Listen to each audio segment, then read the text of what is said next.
রমাদান হইল রাহমার সময়, রহমতের সময় না।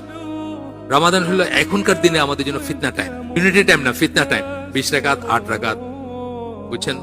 20 রাকাত 8 রাকাত, কয় মিনিট পরে ইফতার, সাথে সাথে না 3 মিনিট না 6 মিনিট শুরু হয়ে গেল। মানে কত ধরনের কথা, খালি বিভক্তির কথা। কিন্তু এগুলা আমরা যেখানে অ্যাকোমোডেট করা পসিবল আমরা এই করবো না। তারপর মসজিদে আপনি জানেন একটা বড় গন্ডগোল হয়েছিল 2 বছর আগে। এই মাগরিবের আজান দিয়েছে আর মানুষ এসে ভেঙে ফেলবে মসজিদ। একের মেয়র দুইজন, এক্স মেয়র এবং কারেন্ট মেয়র তখনকার, এখনো যিনি মেয়র, তারাও সব ওই পক্ষে, কারণ আপনাদের আজান শুনে আমাদের লোকে এই ভেঙে ফেলছে। আমি কইলাম ওই তাকওয়া মসজিদে তোমাদের মাথায় ঘিলু নাই? আজানের সাথে ইফতারের কি? তোমরা ইফতার করো, আজান দাও 6 মিনিট পরে, অসুবিধা কি আছে?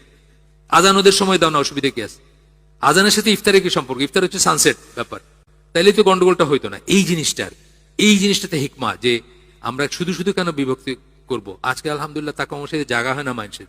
সিলেটে যখন এটা প্রথম হয়েছে তখন মনে হয়েছে যে এইদিন কে আসবে, এখানে কে আছে, কয়জন আছে, গুনতে পারতেন আপনি কয়জন মানুষ আলোচনার জামার পদ্ধতির উপরে আছে, পথ পদ্ধতির উপর আছে।